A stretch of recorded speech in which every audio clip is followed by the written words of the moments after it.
देखिए, मैं ना एक आपको ना बहुत अच्छा कथा सुनाने वाली हूँ। देखिए, जैसे गुरु शिष्य का कथा है, ठीक है।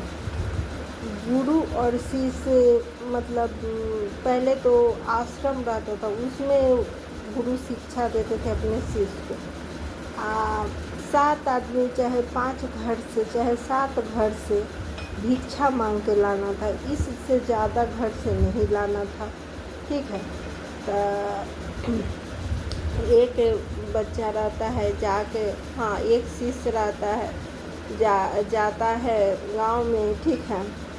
तो वो दरवाज़ा खटखटाता है और बोलता है कि माँ भिक्षा दे दीजिए हमको, ठीक है।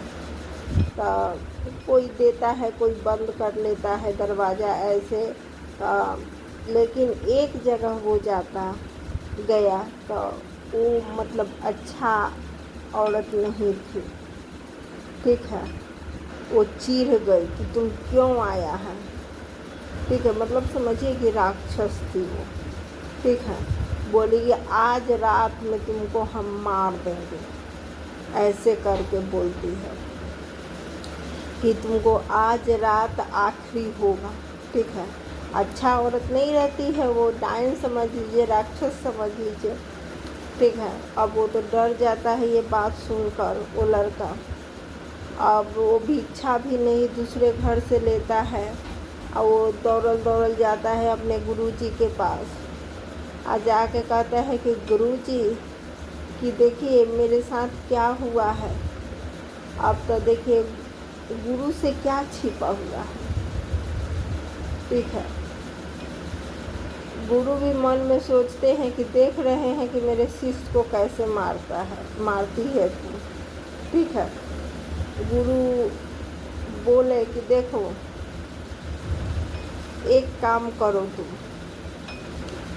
रात हुआ, खाना उना लोग खाएं और रो कर मतलब पूरा उसका मन उदास था, ठीक है। तो वो बोले, गुरुजी बोले कि देखो मेरा पैर दर्द हो रहा है, ठीक है। मेरा पैर तू आज रात भर दबाओ। अब मेरा मतलब मेरा पैर तू मेरा आज मैं बोल रहा हूँ ना कि रात भर ही दबाना है, तुमको छोड़कर नहीं जाना है मेरा पैर, ठीक है।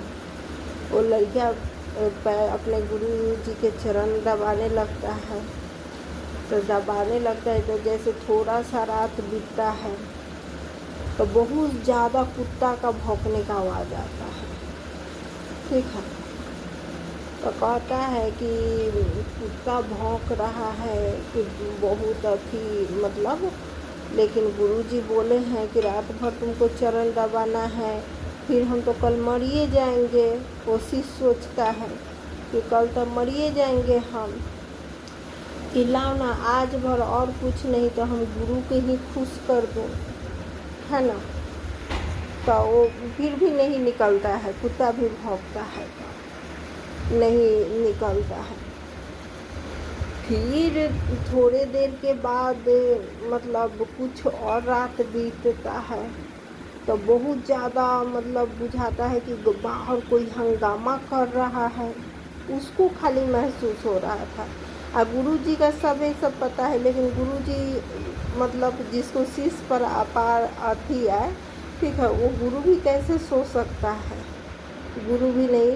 फिर भी गुरु ऐसे आंख बंद करके लेटे हुए हैं, उनको उस शिष्य को लग रहा है कि मेरे गुरु सोए हैं, लेकिन सो गए हम, लेकिन वो पैर दबा ही रहा है।